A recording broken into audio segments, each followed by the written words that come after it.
예수님이 당신의 길이며 표본입니다. 요한복음 5장 17절에서 29절 말씀으로 오늘도 하나님을 경험으로 알기를 원합니다. 마태복음 6장 30절에서 34절.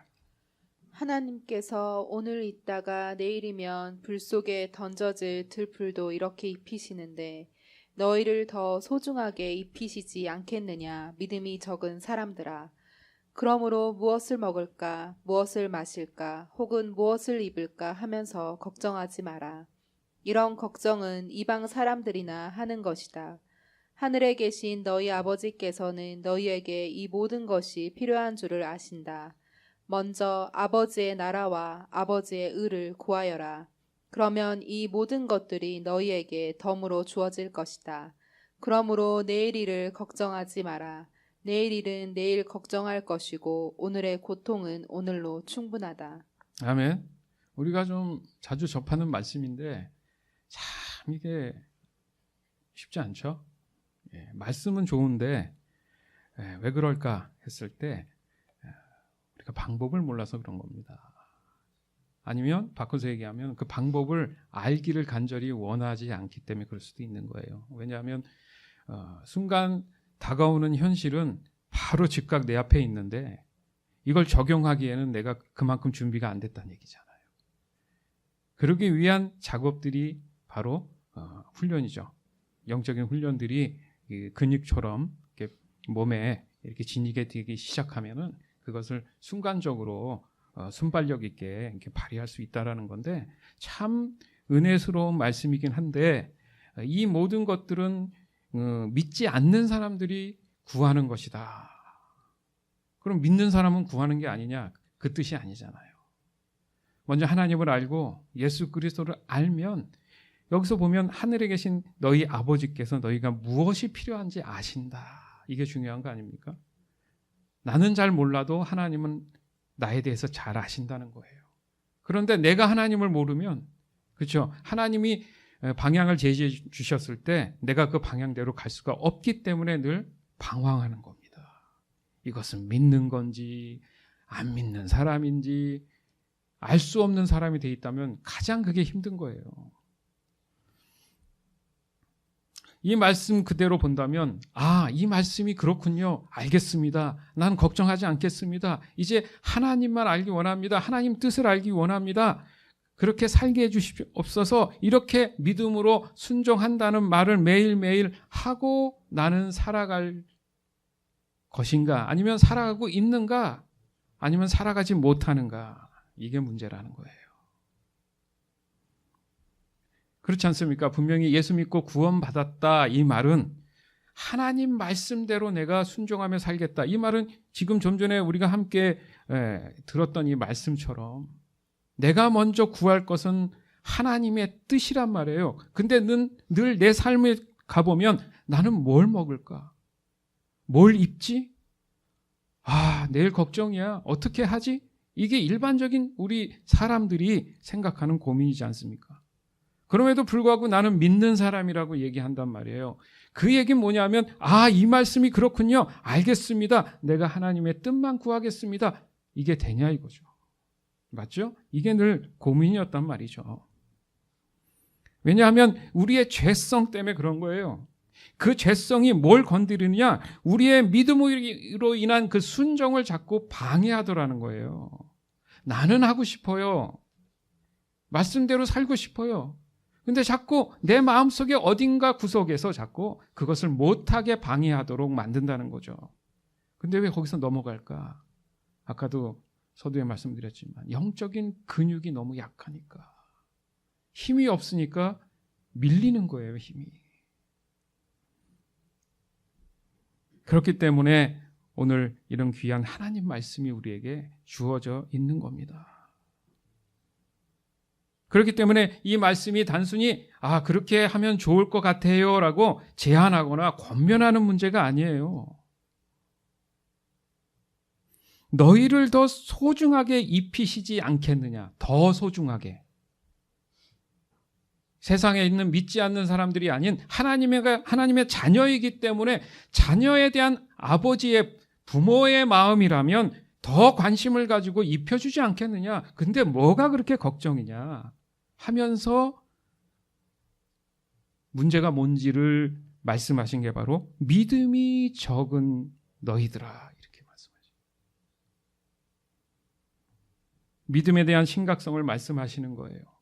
하나님 말씀을 읽는데 그런가?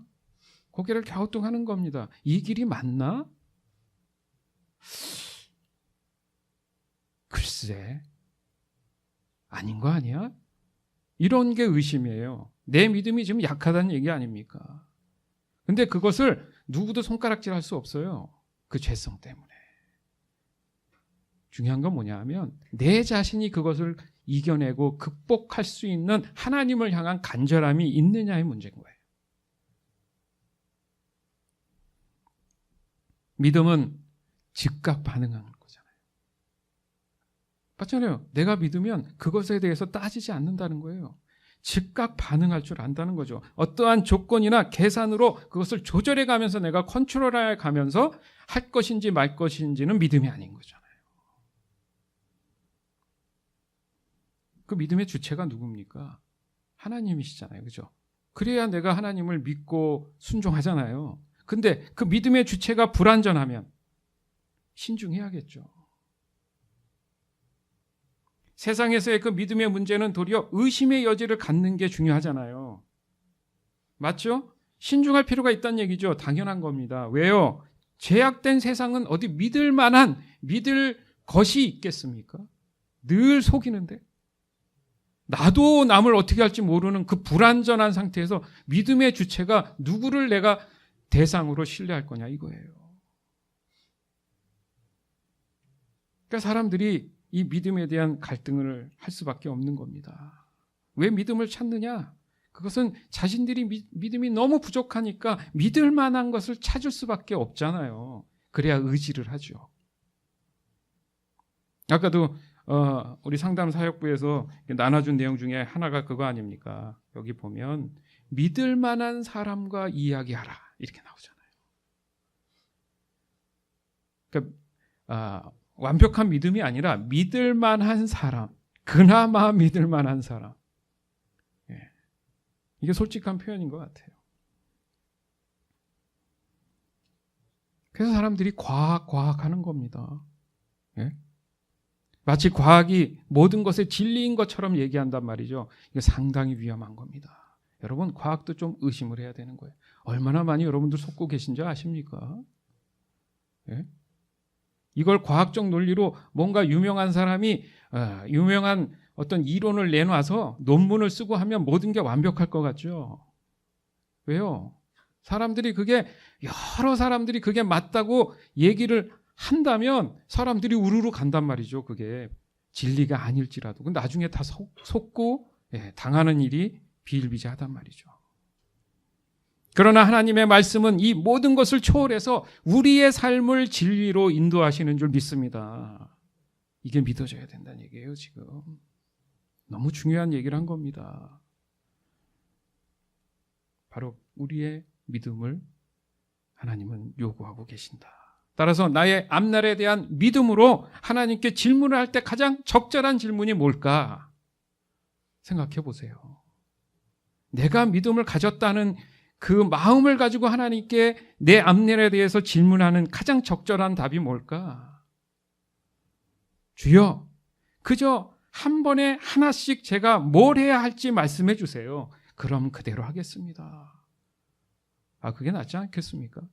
저 10년치를 저한테 좀 주시면 제가 정리해 놓고 그렇게 하나하나 따지는 것도 힘들어요. 그러나 내가 아무 생각하지 않아도 내가 하나님 안에 있고 하나님을 늘 경험하고 있는 사람이라면 그때 주시는 말씀 따라 사는 게 가장 머리가 쾌적하지 않겠습니까?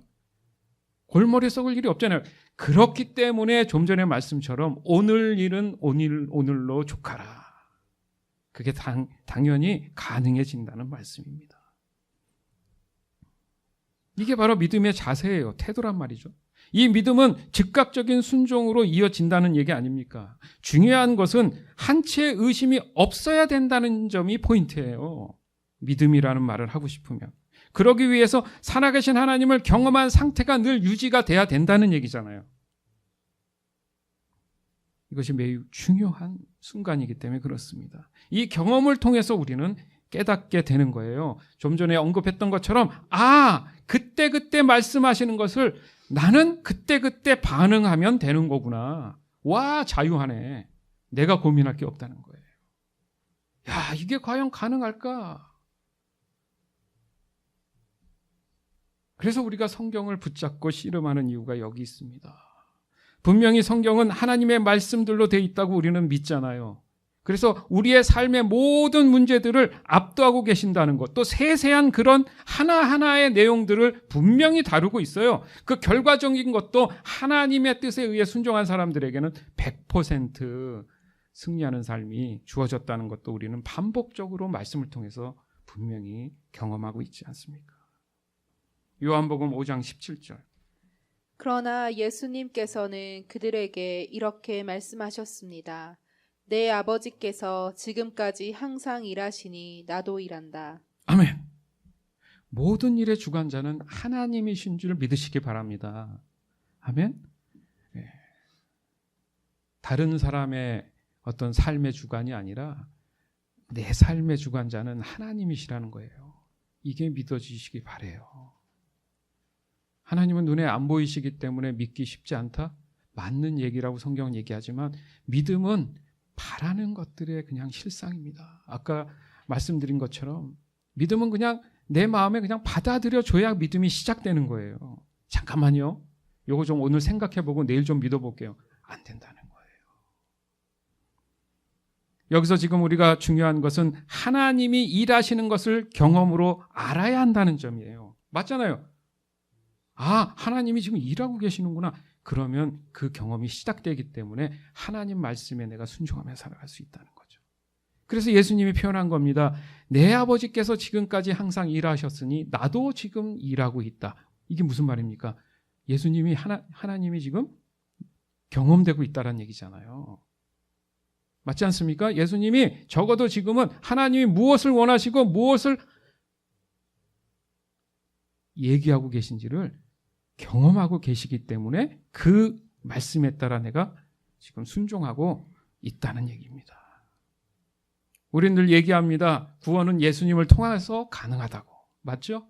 예수 믿고 구원 받은 거니까. 즉 하나님을 경험한다는 것은 이미 내 자신이 예수님이 살아계신 하나님의 아들이시며 나의 구원자이심을 그 사실을 믿어 의심치 않은 상태가 돼야 된다는 거잖아요. 그랬을 때에 나도 일한다 하신 이 말씀, 바로 하나님은 예수님을 통해서 일하신다는 말씀이잖아요. 즉 예수님을 믿음으로 경험한다는 것은 바로 하나님 또한 내가 경험으로 알 수 있다라는 얘기가 된다는 거예요. 따라서 예수님이 말씀하신 일하신다는 이 의미가 결국은 하나님이 지금 일하신다는 뜻이라는 거죠. 나를 향한 계획이 있으시다. 어떻게 알죠? 내가 예수님을 경험하면 그 예수님께서 나에게 그 뜻을 알려주신다. 그래서 늘 우리는 예수님의 이름으로 기도하는 거예요. 요한복음 14장 6절에서 7절. 예수님께서 대답하셨습니다. 내가 바로 그 길이요 진리요 생명이다. 나를 통하지 않고는 아버지께로 올 사람이 없다. 너희가 진정 나를 안다면 내 아버지도 알았을 것이다. 이제 너희는 그분을 알았고 또 그분을 보았다. 아멘. 자, 설명이 다 되지 않습니까? 나를 통해서, 예수님을 통해서는 하나님께 갈 사람이 없다. 너희가 진정 나를 안다면, 여러분 예수님을 진정 아십니까? 이게 중요한 거예요. 지금부터라도 알기를 원하라는 말씀인 거예요. 왜요? 예수님은 살아계신 예수님이시니까. 지금도 우리와 함께 하시니까. 예수님을 알기를 진정 원한다면 내 아버지를 알 것이다. 하나님을 알 것이다. 이제 너희는 그분을 알았고 그 단계가 지나면 하나님을 알기 때문에 또 나를 이제 알게 될 것이다. 예수님이 나의 길과 진리요 생명이 되심을 믿음으로 받아들이시길 주님의 이름으로 축원합니다. 따라서 예수님도 그 길에 대한 세부적인 사항을 아시는 게 아닙니다. 오직 하나님이 주시는 그때그때 그 말씀을 믿음으로 순종하셨던 모습, 그렇기 때문에 예수님 그 자체가 그냥 길이신 거예요. 여러분, 나가다 보면 도로나 길들 있지 않습니까? 길에 뭐가 써 있어요? 가다 보니까 목적지가 있지 않습니까? 근데 그 길이 없고 막 험난해요. 그렇지만 목적지는 분명히 있단 말이죠. 어떻게 갑니까? 가다 보면은 잘못된 길로 갈 수 있잖아요. 길이 없으면. 예수님이 그 길이란 얘기예요. 그러면 산속에 헤매다가 길을 하나 찾으면 반갑지 않습니까? 그럼 그 길에 딱 보니까 이정표가 있다란 말이죠. 그럼 그 길을 걸어가만 되면 되는 거 아닙니까? 왜 이정표가 여기 있어요? 왜 길이 콘크리트예요? 질문한 사람이 있어요? 중요한 건 뭡니까? 목적지를 가기 위한 길이 필요하고 이정표가 그냥 필요한 것뿐이잖아요. 그 역할이 바로 예수님이시라는 얘기예요. 좀 예를 들어볼게요. 쉽게. 어두운 밤에 처음 가는 길이라고 한번 생각해 보십시오. 도대체 그걸 어떻게 빠져나갈까? 만약에 어떤 목적지는 알더라도 내가 그 길을 어떻게 찾아갈 수 있을까 한번 고민해 보세요. 그러나 그 길에 대해서 눈을 감아도 갈 수 있는 사람이 옆에 있다면 한결 마음이 어때요? 근데 중요한 게 뭔지 아십니까? 우리 생각을 잘 생각해 보세요. 항상 내가 기도하거나 신앙생활 할 때 보면 운전대에 누가 앉아 있나? 항상 운전대엔 내가 앉아 있고요. 옆에 예수님이 계셔서 방법을 알려준다고 생각을 하는 거예요. 착각입니다. 운전대는 누가 앉아 계세요? 예수님이 앉아 계신 거예요. 그럼 옆에는 누가예요? 내가 앉아 있기 때문에 길을 몰라도 예수님으로 인해서 간다는 거죠. 굳이 내가 고민할 이유가 없다는 거죠. 왜요? 예수님이 길이고 진리요 생명이라 하시니까 알아서 가신단 말이죠. 근데 굳이 내가 그걸 알아야 된다고 하니까 힘든 거예요.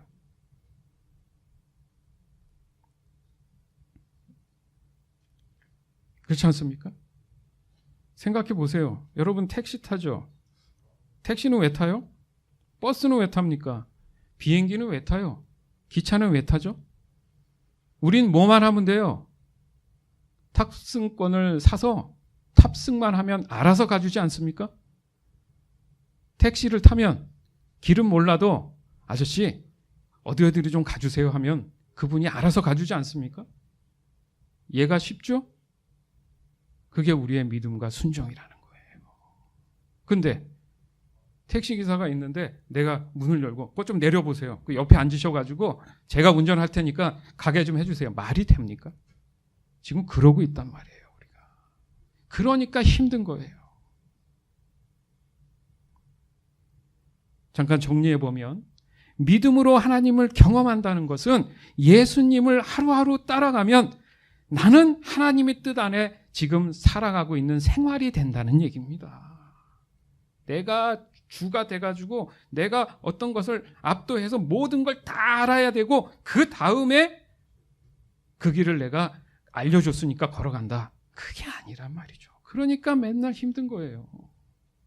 그거 다 내려놓고 예수님이 나의 모든 것입니다. 나의 길이고 표본이시기 때문에 내가 옆에 앉아서 순종하겠습니다. 안전벨트나 잘 매고 있어. 예, 알겠습니다. 그러면 된다는 거예요. 이게 믿음인 거예요. 쉬운 예가 아브라함이지 않습니까? 그죠? 갈 바를 몰랐어요. 아버지가 갑자기 죽었습니다. 어디로 가야 되나 이거 진짜. 나는 내비게이션도 없고 뭐 아무것도 할 수 없는데 갑자기 저렇게 아버지가 돌아가시니 하나님이 나타나셨죠. 아브라함아 내가 이제 지시한 땅으로 가라. 그거 좀 매뉴얼을 좀 줘보세요. 내가 보고 그러지 않았다는 거죠. 알겠습니다. 따지지 않고 묻지도 않고 그냥 가신 거예요. 간 겁니다. 하나님 말씀에 의해서 순종을 했다는 얘기 아닙니까? 즉 우리가 할 수 있는 믿음의 자세는 먼저 하나님의 나라, 하나님의 뜻을 구하는 일이었구나. 다른 걸 하는 게 아니라 도대체 하나님, 나는 왜 여기 있습니까? 어디로 가면 됩니까? 그것을 위해서 나를 인도하여 주시옵소서. 그러면 되는데 그 세부적인 사항까지 좀 다 주세요 하니까 머리가 터지는 거예요. 자연스럽게 따라오는 이 세상 모든 것들, 아까 말씀처럼요, 이 모든 것을 너희에게 덤으로 더해 주신다. 이걸 믿으시기 바라요. 걱정하지 마세요. 시간 이후로 한번 해보세요. 해보지도 않고 왜 믿음이 없다 있다 하냐 이거예요. 알았어, 오늘부터 뭘 먹을까 뭘 입을까 걱정 안 할 거야. 진짜 안 해보세요. 끝까지 굶주리고 배고프고 아무것도 안 되는 것 같아도 끝까지 믿음을 가져보세요. 그때 하나님 만날 수 있습니다. 거기까지 안 가봤잖아요, 우리. 맞죠? 조금 하다가 아닌갑다 하니까 또 내가 나섰지 않습니까? 믿음은요, 끝까지 믿는 거예요, 그냥. 이 믿음의 순종이 좀 더 발전하게 되면 예수님이 하나님께서 어디서 일하시는지 보시기 때문에 하나님 뜻을 알고 나도 예수님과 함께 그 하나님 일에 동참하게 된다는 겁니다. 즉, 우리에게만이 그저 믿음으로 순종하라고 하신 게 아니라 예수님도 우리처럼 하나님 앞에 그렇게 말씀하신 그 내용대로 하나하나 그냥 믿음으로 순종하셨다는 거예요. 이상하지 않습니까? 예수님도 하나님이십니다. 맞죠? 삼위일체 하나님, 이 말씀 들었잖아요. 그럼에도 불구하고 마치 분리된 것 같아도 절대 그렇지 않습니다. 이 설명은 시간이 걸리기 때문에 그렇지 않다는 것만 분명히 기억하세요. 지금 중요한 것은 그 믿음의 절실함은 누구에게 있습니까?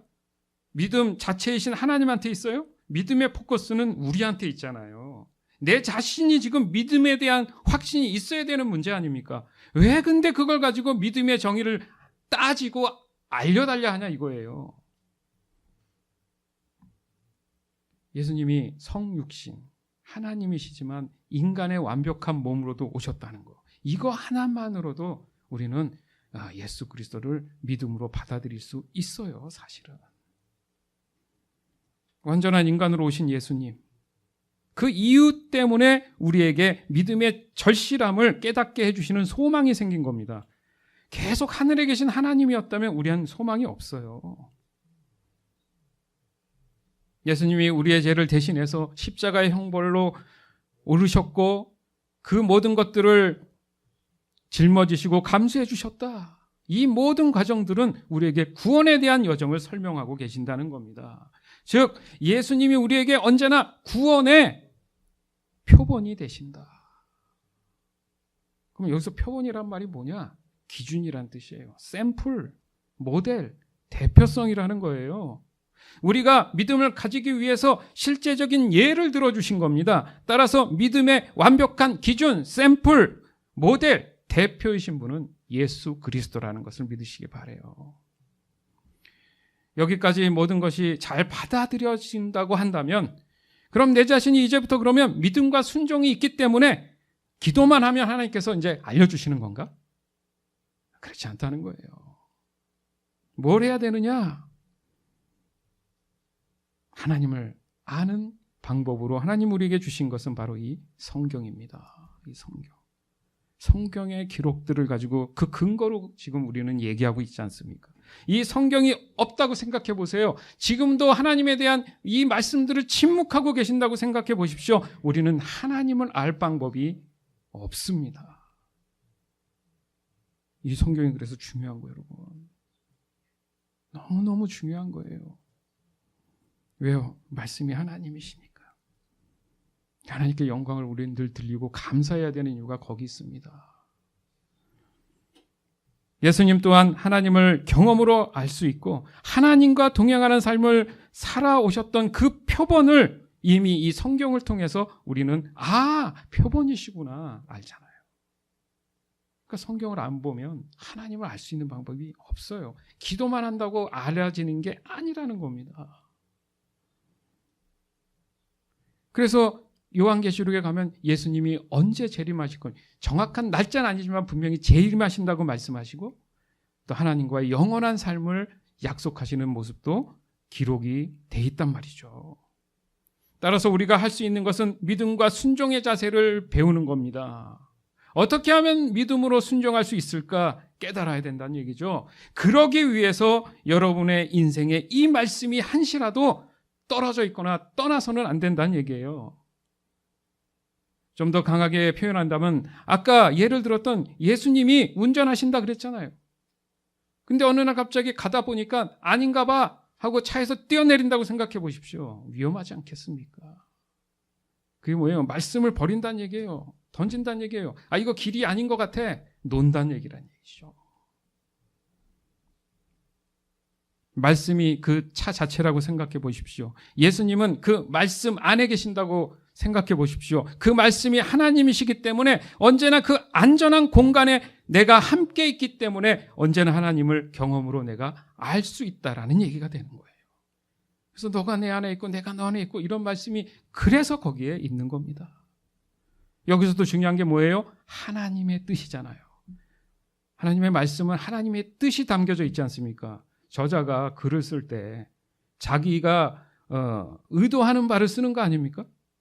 맞잖아요. 그러니까 하나님의 뜻이 이 말씀인 거예요. 뭘 하기 원하십니까? 모든 자들이 구원받기 원하시잖아요. 구원의 길, 그 목적지는 하늘나라.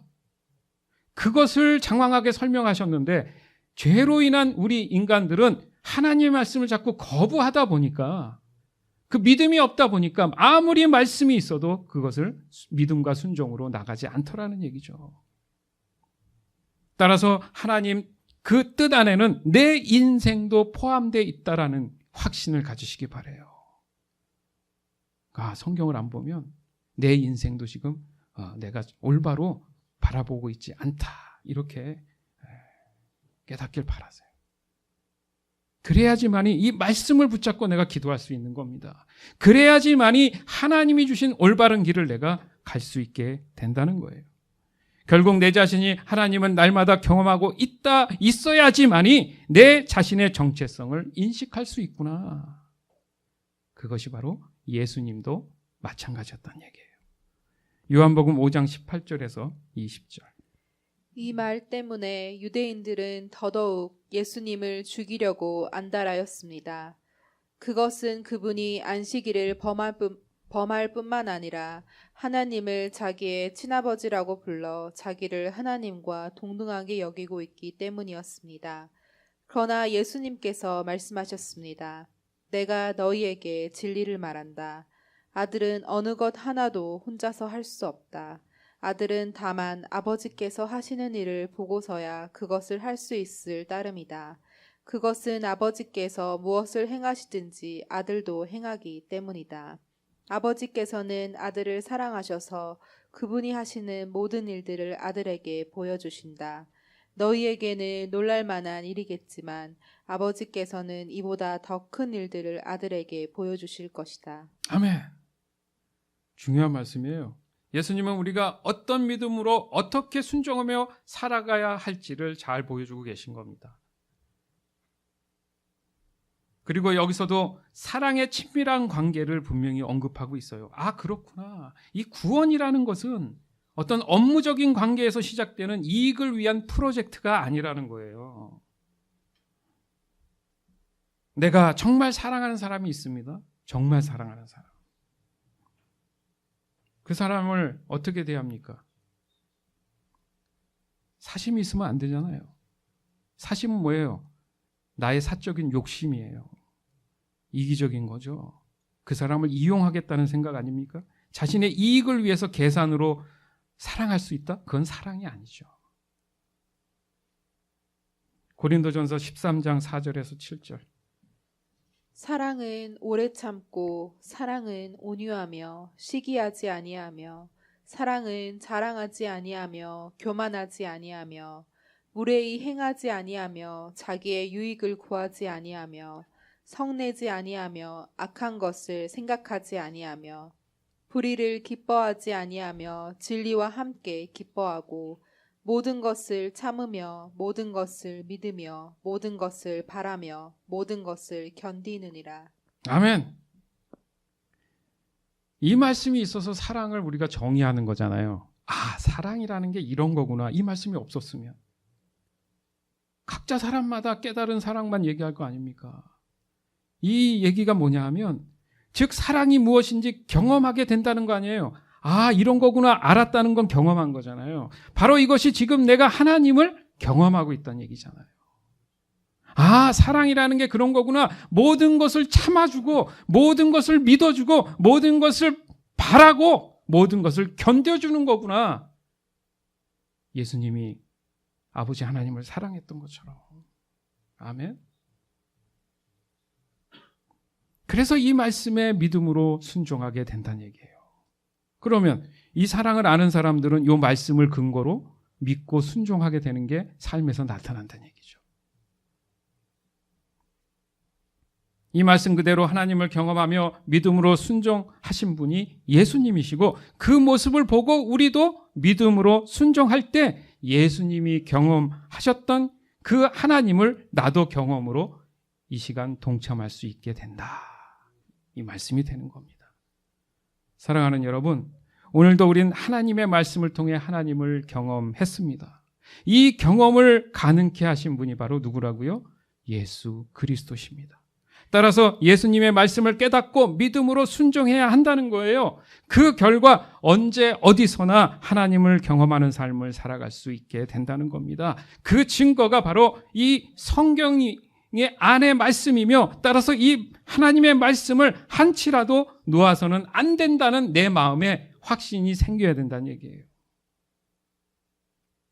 그리고 그 말씀을 믿음으로 순종하도록 소통하게 해주는 것이 기도입니다. 말씀도 안 보고 기도만 하면요, 이단됩니다. 사입이 나와요. 이 기도를 통해 하나님의 말씀이 생명이 돼서 나의 삶의 역사가 일어나는 거예요. 그 정확하고 온전하고 옳은 것이 나타나야지. 바로 이 소통을 가능케 하시는 분이 또 누구라고요? 예수 그리스도십니다. 다시 한번 말씀드릴게요. 그래서 우리가 예수님의 이름으로 반드시 기도해야 되는 거예요. 우린 언제나 예수님의 이름을 통해서만 하나님을 경험할 수 있다라는 걸 명심하십시오. 이 모든 관계는 친밀한 사랑의 관계로 이루어졌다는 것 또한 명심하십시오. 예수님은 나의 길이시며 표본 되십니다. 우린 더욱 길이시며 표본 되시는 이 예수님을 바로 이 귀한 하나님의 말씀, 성경을 통해서 더욱 알아가기에 힘써야 할 줄 믿습니다. 그것이 내 인생의 존재 가치, 즉 정체성을 깨닫는 유일한 방법임을 오늘 이 시간 여러분 믿음으로 고백하시길 주님의 이름으로 축원합니다. 아멘. 요한복음 5장 21절에서 29절. 아버지께서 죽은 사람을 부활시키시며 그들에게 생명을 주시는 것처럼 아들도 자기가 원하는 자들에게 생명을 줄 것이다. 이뿐 아니라 아버지는 아무도 심판하지 않으시고 심판하는 모든 권한을 아들에게 맡기셨다. 하나님께서 이렇게 하시는 것은 모든 사람들이 아버지를 존경하듯이 아들도 존경하게 하기 위해서이다. 아들을 존경하지 않는 사람은 아들을 보내신 아버지도 존경하지 않는 것이다. 내가 너희에게 진리를 말한다. 누구든지 내 말을 듣고 나를 보내신 분을 믿는 사람은 영원한 생명을 얻었고 심판을 받지 않을 것이며 사망에서 생명으로 옮겨졌다. 내가 너희에게 진리를 말한다. 죽은 사람이 하나님의 아들의 음성을 들을 때가 올 것인데 그때가 바로 지금이다. 그 음성을 듣는 사람들은 살 것이다. 아버지 속에 생명이 있는 것처럼 아버지께서는 아들에게도 생명을 주어 그 속에 있게 하셨다. 또한 아들이 곧 인자이기 때문에 아버지께서는 아들에게 심판할 수 있는 권한을 주셨다. 이 말을 한다고 놀라지 마라. 무덤 속에 있는 모든 사람들이 아들의 음성을 들을 때가 올 것이다. 선한 일을 한 사람들은 생명을 얻기 위해 부활할 것이며 악한 일을 한 사람들은 심판을 받기 위해 부활할 것이다. 아멘.